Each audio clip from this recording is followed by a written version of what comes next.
WhatsApp guys, welcome back once again. So दोस्तों, आज की कहानी जो एक्सप्लेन करने जा रहे हैं उसका नाम है ब्रेव मिंट। तो समय चल रहा है 1989 का। जगह है पेंसिल्वानिया का एक छोटा सा टाउन, जहाँ पे हम ग्राहम नाम के आदमी को टाउन में घूमते हुए देखते हैं, जो अपनी पुरानी कार से चक्कर लगा रहा था किसी बच्चे की तलाश में। लेकिन वो उसके साथ क्या करने वाला है ये हमें भी पता नहीं होता है। अब कुछ ही देर में उसे मार्टिन नाम का बच्चा मिल जाए। मार्टिन को दोस्तों एक बीमारी है जिसमें इंसान को किसी भी तरीके का दर्द महसूस नहीं होता। वहीं घर के अंदर हम उसकी माँ को देखते हैं, जो एक नई केयर टेकर से बात कर रही होती है कि उसे कैसे संभालना है। इसके बाद जब वो बाहर आकर उसे चेक करती है तो वहां पर मार्टिन उसे नहीं दिखता। अब ये देखकर वो पूरी तरह से पागल हो जाती है, क्योंकि मार्टिन के अलावा उसका इस दुनिया में कोई भी नहीं था। वहीं हम ग्राहम को देखते हैं, जो मार्टिन को एक अबैंडन घर में लेकर जाता है, जहाँ हम एक यंग लड़की को काफी बुरी हालत में देखते हैं, जिसे ग्राहम ने पहले बंदी बनाया हुआ था। अब वो उस लड़की को मार्टिन के सामने ही चाकू से बड़ी बेरहमी से मार डालता है, जिसे देखकर वो छोटा बच्चा इतना डर जाता है कि उस जगह से बाहर भाग जाता है। अब ग्राहम उसे वापस खींच कर अंदर लाता है। तो दोस्तों, ये कहानी का इंट्रो होता है। अब सीन शिफ्ट होता है 5 साल बाद, जहां हम एलिसन नाम की लड़की को देखते हैं, जिसकी मॉम डैड की कुछ दिन पहले ही एक्सीडेंट में मौत हो गई है, जिस वजह से वो अपने अंकल जॉनथन के पास रहने के लिए आई है। उसके अंकल अपनी वाइफ एलेक्स और अपनी बेटी विंडी के साथ यहाँ बहुत समय से रह रहे। वो लोग एलिसन का काफी अच्छे से वेलकम करते हैं ताकि उसे अपने मॉम डैड की कमी ना खले। वहीं दूसरी तरफ हम एक टीनेजर गर्ल को कैफे में काम करते हुए देखते हैं। अब उसकी शिफ्ट खत्म होने के बाद वो घर के लिए निकल रही होती है, लेकिन तभी ग्राहम अपनी कार उसके पीछे लगा देता है। अब उस लड़की के बार बार कहने पर भी वो कार को नहीं हटाता, इसकी वजह से उसे उतर कर उसके पास जाना ही पड़ता है। पर यहाँ वो गलती कर देती है, क्योंकि जब तक वो कार में थी वो सेफ थी। वो जैसी कार से उतरती है, ग्राहम उसे भी उठा लेता है और जाकर उसी घर में हुक से टांग देता है, जैसे कि वो कोई जानवर हो। अब यहाँ पहली बार उस घर के बाहर लगे बोर्ड को देखते हैं, जो असल में एक फार्म था, जो पहले ग्राहम के डैड चलाया करते थे, पर अब यहाँ वो कुछ उल्टा ही काम करता फिर रहा है। नेक्स्ट डे मॉर्निंग में हम नोटिस करते हैं कि उसके पास और भी लड़कियां हैं जिसे ग्राहम ने मारा है, पर ऐसा वो क्यों कर रहा है ये आपको थोड़ी देर में पता चल जाएगा। सीन कट होता है एलिसन पर, जो मॉर्निंग वॉक कर रही थी और कुछ ही देर बाद वो अबैंडन फार्म के बाहर से होकर गुजरती है, तो उसे उसकी विंडो पर मार्टिन खड़ा हुआ मिलता है। उसे देखकर रुक जाती है कि आखिर ये बच्चा इस कबाड़ में क्या कर रहा है, लेकिन बाद में उसे इग्नोर करके आगे बढ़ जाती है। अब उसके जाने के बाद ग्राहम मार्टिन को हटा लेता है। दरअसल उसका ये हर रोज का रूटीन होता है, ताकि जो भी लोग यहाँ से गुजरे वो मार्टिन को देखकर रुक जाए और वो बड़ी ही आसानी से उसे अपना शिकार बना सके। अब मार्टिन को एक चारे की तरह वो इस्तेमाल कर रहा था। अब एलिसन वॉक करते हुए काफी दूर आ चुकी थी, तो हेडफोन के चक्कर में उसे पीछे आते हुए ट्रक का हॉर्न भी सुनाई नहीं देता, जिससे उसकी जान जाते जाते बचती है। अब अगली पल उसे दूर खड़ा सैम नाम का लड़का उसे देख लेता है, जो उसकी हेल्प के लिए उसके पास आता है। वो अपने घर से काफी दूर आ चुकी थी, तो सैम उसे लिफ्ट के लिए पूछता है। एलिसन पहले सोचती है कि अनजान से लिफ्ट क्यों लेना, पर थोड़ी देर बाद वो उसकी बाइक पर बैठ जाती है। अब रास्ते में उन दोनों में काफी बातें होती है, जिसमें वो अपने मॉम डैड के बारे में भी उसे बताती है कि कैसे उनका एक्सीडेंट हो गया था। यहाँ इन दोनों की दोस्ती हो जाती है और कुछ देर बाद उसका घर आ जाता है, तो एलिसन को ड्रॉप करके वहां से चला जाता है। लेकिन जॉनथन उसे सैम के साथ देख लेता है, जो कि उसे कुछ खास पसंद नहीं आता। दूसरी तरफ आज एक बार फिर ग्राहम मार्टिन के सामने एक लड़की को मार रहा था, पर वो डर के मारे वहां से भागकर एक रूम में छुप जाता है, जहां हम देखते हैं कि वहां के दीवारों पर बुल्स के स्केलेटन होते हैं, जो खुद ग्राहम ने लगाए हुए थे, क्योंकि उसे अपने ही बुल्स को मारना पसंद नहीं है, इसलिए उन्हें उनकी निशानी के लिए उनका कंकाल ही यहाँ पर लगा दिया। वो उनकी पूजा भी करता है और उनसे अकेले में बातें भी करता है। कुछ देर बाद वो आके मार्टिन को पकड़ लेता है और उसे बेसमेंट में बंद कर देता है, जो कि भागने की सजा होने वाली है। इसके बाद वो किचन में जाकर खुद के लिए चाय बनाता है और उसके हाथों में हम बहुत सारे चोटों के निशान भी देखते हैं, जो शायद लोगों को मारते हुए आए होंगे, या फिर ये सब उसके पास से जुड़ा हुआ है। या हम देखते हैं कि वो किसी साय से भी बात कर रहा है। अब कहानी आगे बढ़ती है। कुछ समय बाद एलिसन का स्कूल में एडमिशन हो जाता है, जो जॉनथन उसे ड्रॉप करने के लिए जाता है। बीच रास्ते में वो लोग उसी फार्म से होके गुजरते हैं। अब उसे देखकर एलिसन अपने अंकल से उसके बारे में पूछती है, तो वो बताते हैं कि ये सालों से बंद है, पर यहाँ एक ग्राहम नाम का आदमी रहता था, जो मेरी ही एज का है, पर वो कभी स्कूल नहीं गया। उसके डैड पहले यहाँ फार्म चलाते थे, जिसमें उसे हर दिन मार काट देखनी पड़ती थी, जिसके बाद उसने खुद को हमेशा के लिए यहाँ कैद कर लिया। अब ये सुनकर एलिसन कहती है कि मैंने तो यहाँ कल एक बच्चे को भी देखा था। तो अंकल कहते हैं कि काफी अजीब है, इस घर के अंदर आज तक कोई नहीं गया। अब वो इसके आगे कुछ और पूछ पाती कि तब तक उनका स्कूल आ जाता है। वहाँ ग्राहम मार्टिन को बाहर निकालता है और उसे नहला धुलाकर नए कपड़े पहना देता है, पर इसी बीच उसे कहता है कि मुझे तुम्हारे चुप रहने से नफरत है, इतना सुकून से कैसे तुम रह लेते हो। और ये बोलकर वो उसे गले से लगा लेता है और फिर जाने को कहता है। ग्राहम मार्टिन को दोस्तों यहाँ पर खुद की बेटी की तरह रखना चाहता था, जैसे उसके डैड ने उसे रखा था। वो सारी चीजें उसके साथ कर रहा था, पर फर्क इतना है कि उसके डैड जानवरों को काटते थे और ये इंसानों को। वहाँ एलिसन का स्कूल ऑफ हो जाता है तो जॉनथन का वेट करती है, पर उसे आने में देर हो गई थी, जिस वजह से वो अकेले ही घर आने लगती है। और यहाँ पर ग्राहम को एक मौका मिल जाता है, वो कार से उसका पीछा करने लगता है, लेकिन कुछ देर बाद एलिसन को भी पता चल जाता है कि कोई उसका पीछा कर रहा है, तो वो उसे बहुत सुनाती है, जिससे वो इस बारी वहाँ से चला जाता है। और कुछ ही दूरी पे उसे सैम मिल जाता है जो कार को ठीक कर रहा था, जिसके साथ वो बातें करने लगती है। लेकिन तभी सैम के डैड व्हील चेयर से गिर जाते हैं, जिसे देखने वो दोनों घर के अंदर जाते हैं। लेकिन दोस्तों वहाँ उसके डैड का बिहेवियर थोड़ा अजीब होता है, जिसे देखते हुए एलिसन घर से निकल जाती है। अब बीच में उसे एक बार फिर से वही फार्म दिखता है, लेकिन इस बारी वहाँ मार्टिन नहीं बल्कि ग्राहम खुद खड़ा हुआ था, जो एलिसन को बहुत ही अजीब तरीके से देख रहा होता है। अब वो उसे इग्नोर करके घर आ जाती है। अब सीन शिफ्ट होता है मार्टिन पर, जिसके सामने वही लड़की थी जिसे ग्राहम ने हुक किया हुआ था। वो उसकी तरफ चाकू लेके बढ़ता है, पर उसे भीख मांगती है कि उसे छुड़ा दे। अब मार्टिन सिर्फ 10 साल का था, किसी को तकलीफ में देखकर हर कोई उसकी हेल्प करना चाहेगा, तो यहाँ वो भी ऐसे ही करता है। वो उसे आज़ाद कर देता है और दूसरे रूम में बैठा ग्राहम एक बुक में कुछ लिख रहा होता है, जिसके बाद वो अपने पीछे लगे बुल हेड से कहता है कि अगर तुम चाहते तो ये सब रोक सकते थे, लेकिन तुमने ऐसा नहीं किया, तुमने मुझे नहीं रोका। तभी उसे कुछ आवाज़ें सुनाई देती है, तो वो चेक करने जाता है। वहाँ पर वो लड़की नहीं थी, वो बाहर जाने का रास्ता ढूंढ रही थी। लेकिन दोस्तों ये फार्म एक भूल भुलैया जैसा होता है, घुमा फिरा के वो लड़की एक ही जगह आकर अटक जाती है और इसी बीच वहाँ ग्राहम भी आ जाता है, जिसे देखकर वो छुप जाती है।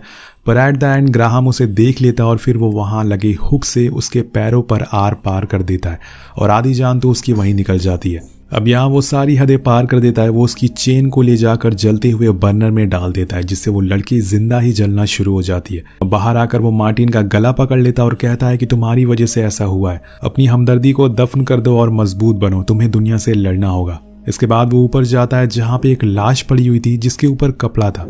वो उसे कहता है कि ये सब तुम्हारी वजह से हो रहा है, और तभी वो लाश हिलने लगती है, जिससे वो डर जाता है और वहां से चला जाता है। हो सकता है दोस्तों कि ये लाश उसके डैड की हो और उन्होंने ही उसे ऐसा बना दिया हो बचपन में, जिसके बाद उसने अपने ही डैड को मार दिया और उनकी लाश को यहाँ रख लिया। वेल ये आदमी कुछ भी कर सकता है, पर रुकिए, ये कहानी खत्म नहीं होने वाली, आगे कुछ बहुत ही बड़ा होने वाला है। दूसरी ओर सैम एलिसन को डेट पर लेके जाता है, जिसके बाद वो दोनों थोड़ा क्लोज आने की कोशिश करते हैं। लेकिन तभी वहां पर जॉनथन आकर एलिसन को ले जाता है। उसे कार में ही बहुत सुनाता है कि तुम्हारे डैड ने तुम्हें लेके बहुत बड़े बड़े सपने देखे थे जिन्हें तुम्हें पूरे करने हैं, लेकिन इन सब फालतू के चक्कर में तुम मत पड़ो, वो लड़का तुम्हारे लिए काबिल नहीं है। लेकिन ये बातें एलिसन को कुछ खास पसंद नहीं आती, इसलिए वो कुछ जवाब नहीं देती। इसके बाद हम देखते हैं कि ग्राहम आज एक बूढ़ी औरत को लेकर आया है। वो इस बारी मार्टिन को कहता है कि तुम इसे मारो, ये कमजोर है। तो वो चाकू नहीं पकड़ता, तो वो उसे औरत के पैर पकड़ने को बोलता है, जिसके बाद ग्राहम खुद उसे मार डालता है। अब वो मार्टिन का मुंह धुलने के लिए उसे वॉशरूम में ले जाता है, तो वहां पर ग्राहम को फिर से एक साया दिखता है, जिसे देखकर वो फिर गुस्सा हो जाता है और कहता है कि ये मेरा घर है, मुझे डराओ मत, यहाँ से निकल जाओ। तो ग्राहम दोस्तों दिमाग से पागल हो चुका है, उसे अजीब अजीब चीजें दिखती हैं, साएं दिखती हैं। वो अपने अंदर के गुस्से को शांत करने के लिए ऐसे काम कर रहा है। वेल कहानी आगे बढ़ती है और अगले दिन स्कूल जाने से पहले एलिसन की आंट उसे कल जॉनथन के बिहेवियर के लिए सॉरी कहती है। वो बताती है कि सैम की मॉम ने खुदकुशी कर ली थी, जिसके बाद वो ही उसे डैड का ख्याल रखता है। अब ये सुनकर एलिसन को बहुत बुरा लगता है, तो वो वॉक पे जाने के समय उससे मिलने जाती है, जहाँ पे वो कल के लिए सैम से माफी मांगती है और उसकी मॉम के बारे में भी बातें करती है। लेकिन तभी उसके डैड वहाँ पहुंच जाते हैं और चिल्लाने लगते हैं और कहते हैं कि तुम मेरी वाइफ के बारे में ऐसा कैसे बोल सकती हो। अब उसके बारे में वो बुरा भला कहने लगते हैं, जिसकी वजह से वो रोते हुए वहां बाहर आ जाती है। तो दोस्तों यहाँ पर सैम के डैड थोड़ा मेंटली बीमार हो चुके हैं। जब से सैम की मॉम गई है उन्हें काफी धक्का लगा है। वेल कहानी आगे बढ़ती है और घर आते समय एलिसन को वो फार्म दोबारा दिखता है, जिसकी खिड़की पर इस बार मार्टिन खड़ा हुआ था। एलिसन इस बार खुद को रोक नहीं पाती और उस घर के अंदर घुसने का सोच लेती है, लेकिन तभी ग्राहम की कार बाहर आते हुए उसे दिख जाती है, तो एक जगह छुप जाती है और उसके जाने के बाद वो धीरे धीरे अंदर जाने लगती है। अंदर जाने पे उसे बहुत ही अजीब चीजें देखने को मिलती है, जैसे कि कुछ ग्लासेस में खून रखे हुए हैं, तो बहुत सारे हुक्स थे, एक बुक थी जिसपे बहुत सी लड़कियों की फोटोज बनी थी जो कि कई सालों से मिसिंग हो चुकी हैं। उसमें उन लड़कियों की कुछ चीजें भी मिलती है, जैसे कि उनकी लॉकेट, उनके बाल, उनकी रिंग। लेकिन उसे उसमें मार्टिन की भी फोटो मिल जाती है, जिसमें उसका नाम उसे पता चलता है। अब एलिसन थोड़ा और अंदर जाती है तो उसे मार्टिन एक जाली के पीछे दिखता है। वो उसकी मदद के लिए थोड़ा आगे बढ़ती है और अंदर जाती है और देखते ही देखते वो उस जगह पर चली जाती है जहां पे पिछली बारी ग्राहम ने उस औरत को मारा था। वो मार्टिन को बाहर आने को कहती है, पर इसी दौरान ग्राहम पीछे से आकर उसे पकड़ लेता है और एक रॉड से मारकर बेहोश कर देता है। जिसके बाद वो मार्टिन से कहता है कि गुड वर्क बेटा, अब यहाँ भी एलिसन के साथ वही सब होगा जो लड़कियों के साथ होता था। अब वो एलिसन को हुक में लटका देता। यहाँ उसे कुछ समझ नहीं आ रहा था कि असल में हो क्या रहा है। वहीं उसके अंकल आंट को अब उसकी फिक्र होने लगी थी कि आखिर एलिसन अभी तक घर क्यों नहीं आई। पर जोनाथन कहता है कि शायद वो सैम के घर हो, इसलिए वो लोग उसे ढूंढने के लिए नहीं जाते। लेकिन जब वो पूरी रात हो जाती है और अगले दिन भी वो नहीं आती तो जोनाथन खुद ढूंढने के लिए निकल जाता है। लेकिन तभी उसके गेट के सामने सैम आकर खड़ा था। वो उनसे एलिसन के बारे में पूछता है, पर वो दोनों कहते हैं कि हमें लगा कि वो तुम्हारे साथ है।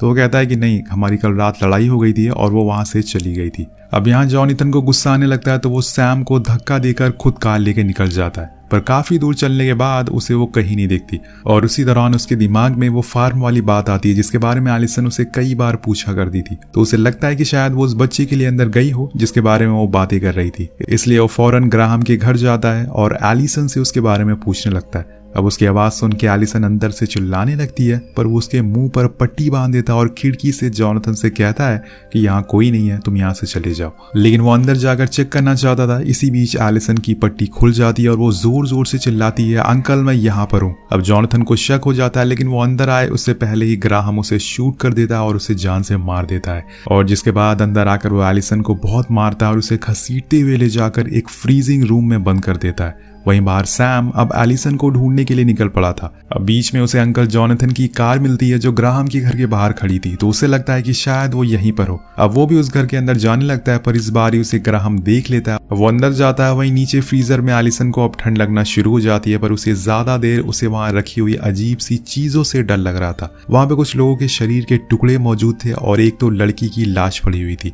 जो खराब ना हो इसलिए उसे वहां रखा गया था। ये सारी चीजें देखकर वो बहुत डर जाती है। लेकिन तब तक नीचे सैम आ चुका था जो कुछ ही देर में वो उस रूम तक और एलिसन को भी देख लेता है। वो फौरन लॉक को खोलने की कोशिश करता है, लेकिन उसके पीछे ग्राहम खड़ा हुआ था जो कि एक कुल्हाड़ी से उसे वहीं मार डालता है। तो बेचारे प्यार के चक्कर में यहाँ पर इसकी भी जान चली गई। अब इन सब के बाद ग्राहम में और ज्यादा पागलपन होना शुरू हो जाता है। जैसे वो ये सब नहीं करना चाहता पर फिर भी कोई उसे ये सब करवा रहा है। वो रूम में जाकर उसी बुल हेड से बातें करने लगता है कि तुम ऐसा क्यों कर रहे हो, मुझे उसकी जरूरत है। इसके बाद वो इस स्कल को तोड़ देता है, लेकिन हकीकत में नहीं बल्कि इमेजिनेशन में। इसके बाद वो मार्टिन के पास जाता है और गुस्से में उसके हाथों में चाकू घुसा देता है। अब उसे दर्द तो महसूस होता नहीं, इसलिए वो कुछ खास रिएक्ट नहीं करता। पर यहाँ ग्राहम को मार्टिन की काबिलियत से डर लगने लगा था। उसे लगने लगा था कि मार्टिन उसे बेहतर है, इसलिए वो खुद पर कंट्रोल कर पा रहा है। वो उसे बोलता है कि कहीं जाना मत, मैं बस अभी आता हूँ। वो जोनाथन की बॉडी लेकर अब उसके घर जा रहा है और वहीं एलिसन अब होश में आ चुकी है। वो एक पतली सी रॉड की मदद से टूटे हुए लॉक को खोल लेती है और बाहर आ जाती है। वहां उसे मार्टिन दिखता है। वो फौरन उसके हाथ से चाकू निकालती है और बाहर लेकर भागने लगती है। अब फ्रंट गेट पर एक बुल का स्कल लगा हुआ था जिसे देखकर वो मार्टिन से कहती है कि तुम इसे डर रहे हो ना, लो मैंने इसे गिरा दिया। वो उसे धक्का मारकर अपने घर की तरफ बढ़ने लगती है। वहीं दूसरी तरफ ग्राहम अब आंट के पास पहुंच चुका था। उन्हें लग रहा था कि शायद जोनाथन उनके डोर पर आया हुआ है और इसीलिए वो गेट को खोल देती है। लेकिन वो तो ग्राहम था जो कि उसे देखते ही उसके पेट में चाकू मार देता है और फिर बाहर से लाकर जोनाथन की बॉडी उसके साइड में लेटा देता है। अब दोनों साथ में मरेंगे आराम से। इसके बाद वो ऊपर वेंडी के रूम में जाता है, पर उसे वो कहती है कि मेरे डॉग को कुछ मत करना। अब ये सुनकर वो थोड़ा इमोशनल हो जाता है और डिसाइड करता है कि वेंडी को नहीं मारे बल्कि वो उसे मार्टिन के साथ ही रखेगा। अब बाहर से एलिसन देख लेती है कि ग्राहम घर के अंदर ही है, इसलिए वो सबसे पहले आंट के पास जाती है जो उससे कहती है कि जाकर वेंडी को बचाओ, वो ऊपर है। तो वो फौरन ऊपर जाती है और ग्राहम के पीठ में चाकू घुसा देती है जिससे वो जख्मी होकर वहां से भाग जाता है। तो अब इनके पूरे घर में आग लग चुकी थी जिसकी वजह से एलिसन को 911 में कॉल लगाना पड़ता है। पर कुछ बोलने से पहले उसके पीठ में कोई चाकू घुसा देता है। तो गेस करिए दोस्तों ये कौन था? जी हाँ, ये कोई और नहीं बल्कि मार्टिन होता है। वो बड़ी ही बेरहमी से उसे मार डालता है। अब ग्राहम के साथ रहते हुए मार्टिन को भी हिंसा पसंद आने लगी थी। सीन कट होता है ग्राहम पे जो जाकर अपने डैड की लाश से बात कर रहा होता है कि अब मुझे पता चल रहा है कि वो क्यों भागते थे और धोखा खाना किसे कहते हैं। तभी पीछे से मार्टिन आकर उसका भी काम तमाम कर देता है। अब नेक्स्ट डे जब पुलिस जोनाथन के घर पहुंचती है तो वो पूरी तरह से जल चुका था, कोई भी नहीं बचा था सिवाय उसके डॉग के। दूसरी तरफ सैम के डैड उसी घर में लॉक हो चुके थे। उन्हें लग रहा था कि शायद उनका बेटा वापस आकर उन्हें बाहर निकालेगा, लेकिन वो कभी वापस नहीं आने वाला है। यहाँ पर एक नए चैप्टर की शुरुआत हो चुकी थी, मार्टिन चैप्टर। उसने वो टूटे हुए स्कल को घर के अंदर लाकर सजा दिया था और एक बार फिर से विंडो से बाहर देखना शुरू कर देता है। यानी कि ये साइकिल नहीं रुकने वाली है। जो काम ग्राहम ने शुरू किया था वो मार्टी ने आगे बढ़ाया और इसी के साथ ये कहानी खत्म हो जाती है। तो आपको कहानी कैसे लगी नीचे कमेंट करके जरूर बताएगा। इस वीडियो पे एम करते हैं 400 कमेंट का, कमेंट जरूर करेगा। मिलते हैं आपसे अगली वीडियो में। Peace out.